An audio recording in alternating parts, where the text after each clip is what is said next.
Sam Altman, the creator and CEO of OpenAI, which is ChatGPT, as well as he's done a lot of other things as well. He's been in the news a lot lately, at least in the tech and AI space, but not for the best reasons. While I definitely question the wisdom of some of his recent choices, one in particular, while I was researching him a little bit because of all of that, I ran across an older quote that is attributed to him, and I think it's worth talking about. But before we dive into this, make sure you like this video, subscribe to the channel if you haven't already, and ring that notification bell so that you never miss a tutorial or upload. Okay, so what's the quote and why do I think it's worth talking about? So what he was attributed as saying, and I keep saying that because I saw it posted as like somebody else saying that he said it. So I don't know 100% that he said it, but I've seen it enough that he's the one who said it. But honestly, whether he said it or someone else did, I still think it's a concept that's worth talking about. The quote is this: "Your superpower is what feels effortless to you, but extraordinary to others."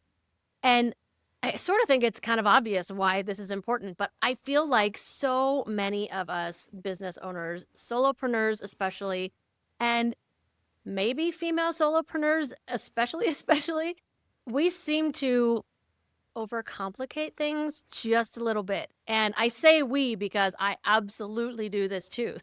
As always, there is no judgment here on this channel, but I think this is a really interesting concept to talk about because being a business owner is hard enough. If we're missing out on something that can make it even a little bit easier, let alone effortless, don't we deserve to know?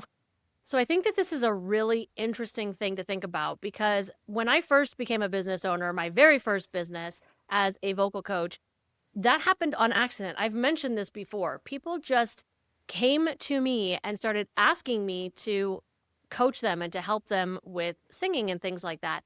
And I never really understood why they were coming to me instead of any one of the other amazing singers that we were singing with.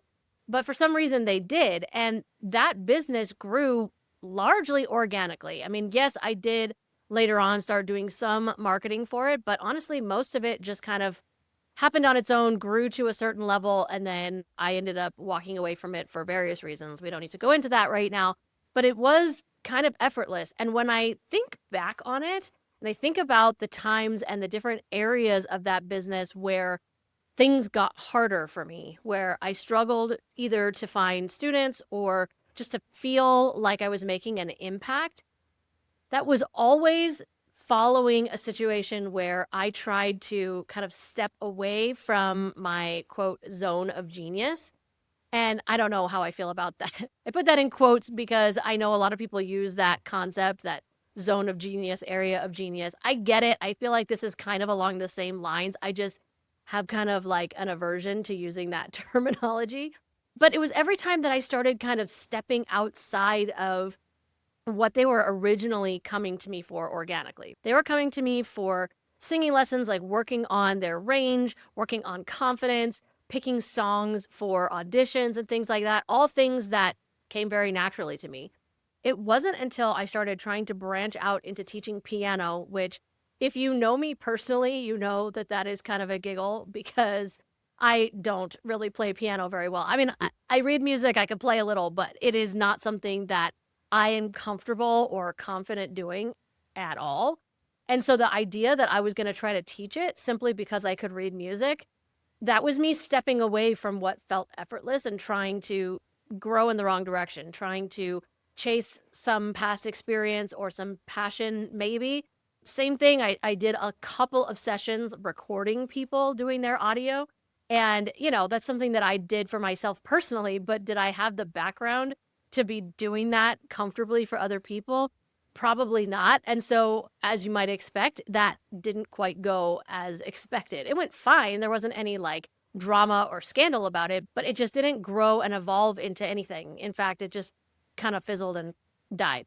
So I do see a lot of truth to this, to take those things that just come so naturally to us. And I think that's why it feels weird, because it does feel too easy, right? It's like, well, if I don't have to work at this thing, if this is just something I know how to do, doesn't that mean everybody knows how to do it? And I think that's exactly the point that Sam is making here, is that No, that's not true of anything. I don't think there's anything, any skill, any talent, anything that everybody universally knows how to do. So when there is something that you're just naturally really good at, and especially that you actually enjoy doing, then that's something to really be looking at as a potential business. And if it can fit into like what you're already doing in any way, shape, or form, test it out. I think about for my own experience, when I first decided to step away from doing singing lessons and vocal lessons and try to move into the space of coaching other business owners, business coaches, and all of that, I had such a passion and such a desire to help other people like me who wanted to have a business, who wanted to serve others, who wanted to help people, but were struggling to figure out like in what capacity, like what they were supposed to be doing, what they should sell, what they should offer, and all of that. And I feel like because I was passionate about that, I studied it a little bit. I got certified through like a Udemy course type thing as a life purpose coach because I thought, oh, this is something I'm interested in. And so I'm going to learn it and then I'm going to go ahead and turn around and do it. You can imagine how that went. Well, you can tell how that went because that's not what I am, right? So I just think it's so interesting just because we are really passionate about something and we want to study it does not necessarily mean, in fact, it might mean the opposite, that this is the thing that we're meant to be doing with our lives. It's the thing we're meant to be learning and growing in. And absolutely, if it in some way can be incorporated into our business, then great. But by asking ourselves to not only do the difficult task of being a business owner, just having a business, doing the marketing, wearing all the hats, especially as a solopreneur, but then also have the thing that we sell be something that isn't easy for us, that we have to study and practice, well, we're making it too hard, right? I mean, I'm not saying you don't have to study at all or, work hard as a business owner. Of course you do, that you don't have to constantly evolve and develop your skills and learn new things and all of those things are true. But shouldn't the basis of it, shouldn't that foundation be something that is easy for us? Because all that other stuff is going to be hard enough, right? If we start with something that's hard, it's so, when I saw that, when I read that, I just thought, yeah. And when I think about the course of my own journey as an entrepreneur and I see the times where I really just like came up against walls versus when things just started naturally happening and I was attracting clients to myself, right? That people were just coming up to me and asking for help with certain things. It is very obvious to me when I was chasing my passion versus when I was leaning into, as Sam says, my superpower. Those things that come effortlessly or at least naturally to me, but not to other people. And so they see them as completely extraordinary.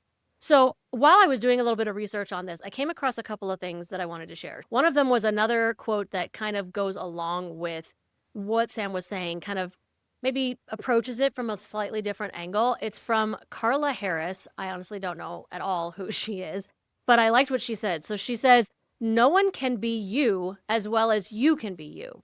Never submerge what is uniquely you. It is a competitive disadvantage if you are not authentic. Your authenticity is at the heart of your power." So she's kind of saying the same thing, but in a slightly different way, right? But I love that she specifically said it is a competitive disadvantage if you're not authentic. Now, I'm not saying that if you are chasing your passion or chasing your purpose or something that you're being inauthentic. But I do think that leaning into the things that you're naturally gifted at is being truly authentic. And so it is a competitive disadvantage if you're not making use of that in some way and leaning into that and letting that make some aspect of your business, I guess, easier, more effortless. But then I ran across this other quote that I was mentioning that sort of on the surface sounds like it's contradicting what Sam and even what Carla are saying here, but I don't think so. I think it actually takes it a step further. Again, this is from somebody, I have no idea who they are. It's Anders Ericsson. I don't know if that's Ericsson, like the technology Ericsson. I'm not sure. But what he said was, with deliberate practice, however, the goal is not just to reach your potential, but to build it, to make things possible that were not possible before. What he's talking about here is that, especially as entrepreneurs, we often need to kind of step out of our comfort zone, stretch past the things that come naturally, that, we need to work hard and intentionally try to better ourselves and reach a higher level of performance. And this is why I don't necessarily think that it's an either or situation here.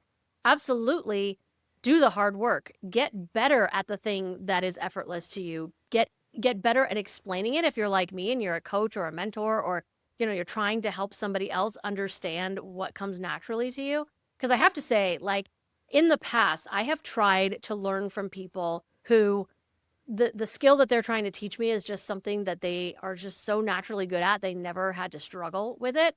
I'm thinking specifically to a time when I tried to learn how to play guitar, and something that I still want to do. But, I was trying to learn from somebody who was a prodigy, like could literally pick up just about any stringed instrument and just like start playing it. It was disgusting. But because of that, his approach to teaching I'm not saying it didn't work. He had students that were able to learn from him, but for some reason, someone like me to pick up an instrument, a stringed instrument like that versus a stringed instrument like a piano, I struggled with it. There was just, I don't know, I have small hands, maybe that's part of it, but I just was really challenged. And because it came so easily to him, and because I don't think he ever really had to push himself out of his comfort zone to understand the struggle that someone like me would be facing in that situation, it was hard for him to teach it to me in a way that I needed it to be taught, right? So I absolutely think that growing ourselves, even in areas that are effortless to begin with, is incredibly helpful for a lot of reasons, but especially if you're a teacher or somebody who is trying to show somebody else how to do it. And along these same lines, while again, I was doing all the research and preparing this episode, I ran across a podcast clip from, of course, Mel Robbins, because she's one of those that goes across my feed a lot. But this is a recent episode that she did. So I feel like, okay, it was calling out to me. This is one of those things that I need to be talking about more. She was talking to Dr. Angela Duckworth, who is a researcher and a professor at U of Penn, I think, or maybe Penn State. I can't remember. I think it'll say on the screen when she's talking. But her concept is all about grit. And she has, I think the class that she teaches or the workshop she teaches is called the Grit Lab. She talks about it in the clip, but let's give it a watch. If you're an adult listening to this and you're recognizing that you've spent decades of your life grinding away at things that you're not interested in, is there advice that you have, Dr. Duckworth, on how you internally figure out and lean into what you're actually authentically interested in? I teach a class at the University of Pennsylvania, and the first section of this class, which is called Grit Lab, the whole class is called Grit Lab. The first section of the course, it's on the flow state, it's on interests, it's on values. It's called Choose Easy. And I tell my students, you will never be great in life at something where it is the hardest thing of all the things in the life menu that you could pick. Choose the easiest one. Choose the one that you want to think about. Choose the one that you're good at. Like, choose easy. And then the second part of the course is work hard. Sometimes I call it work smart. So fine, choose easy is the entree. Yes, there is a second section where you have to work, but my goodness, you're never, you know this, Mel, like people make this mistake all the time. They don't take into account what their interests and their energy and their, be at a place where you are at your best. Start there. There is an element of hard work that is, part and parcel of excellence, but I think we get confused because we're like, oh, I guess that's the whole thing. No. The first thing to do is choose easy. Then, work as hard as you can. It's just my instinct that or my intuition that we get a little confused because to us it's all one thing when it's really two stages. Yeah. So, and it's funny because literally I saw this clip after I had already done the research, found all of these quotes that I was talking about, and already come to kind of the same conclusion that Dr. Duckworth did, that, yeah, you want to start with that thing that I love how she says, choose easy as the entree. I love that. That is the main course. That is like what you base everything on. That is the foundation. But then, yeah, there is the work hard that comes along with it that you need in order to ever achieve excellence. But if you start with something that is already hard, it's like you're literally asking yourself to take on an uphill battle just to even get to mediocre, maybe successful, but to reach any level of excellence. Why not start with something that is easy to begin with? But I did notice that she did mention that you do still need to be interested in it, right? And this is where, for me, like, this is how come my Trello business, I think, has taken off the way that it has, because it is something that is easy for me, but at the same time, I'm interested in it. It's something that I really enjoy doing, and I love the impact that I'm able to make on other people's businesses and their lives by helping them to learn this tool that comes easily for me. But at the same time, there are so many facets to a tool like Trello or other tools, or even just processes in general, which is the basis of all of that I do. There's so much still for me to learn about all of that. It's such a complex thing. And so there's still plenty of room for me to do the hard work and learn more and grow and get better and do what Ericsson was saying, reach that extra level of performance, right? Reach that excellence that Dr. Duckworth is talking about. And I felt like this was such a billboard to me or something of like, hey, pay attention to this. Like, there's so many different things that I want to be doing in my business. There are so many passions that I have and people that I want to help and all of that. And if there is a way to tie that back into what comes easy to me, then fantastic. I can take that choose easy, right? That entree, and I can attach my passion and purpose to it and use it to further my passion and to work with the people that I have the biggest heart for, which, as I've said millions of times here, are female solopreneurs and small business owners. And so I guess what I'm saying here is, yeah, Sam, I agree with this quote. If you are, in fact, the person who said it originally, like I kind of hinted at the beginning, I am not necessarily in line with your current choices, but I see a lot of truth in this and a lot of wisdom, and I see it kind of naturally already happening in my own business and my own life. So I want to ask you, though, do you know, based on this definition, what your superpower is? Are you leveraging it in your business? Is it the entree? Or are you trying to make a meal out of something that is hard for you to begin with? If you don't know what that superpower is, if you couldn't just answer that question, if it didn't just pop right into your mind, then I'd love to challenge you this week. I'd love you to sit down with a piece of paper and a pen and write down just a handful of things in your business or even just in your life that are effortless to you. Things that other people tell you you make look easy. Ask other people. If you're literally blanking and nothing is coming to mind, ask some of the people around you and say, is there anything that you think that I'm really good at that you don't understand or that you feel is really hard? Is there anything that I make look easy? Take that thing, write it down, and see if a couple of things. One, is there any way that you can start incorporating that into your business this week?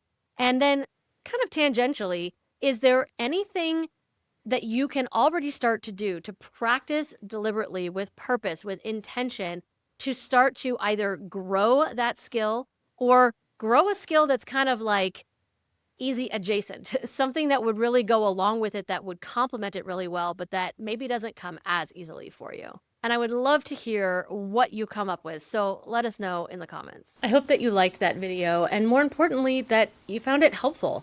And if you did, I hope you'll consider subscribing to the channel and sharing it with a fellow solopreneur. And make sure that you check out the description for links for how we can connect and maybe even work together.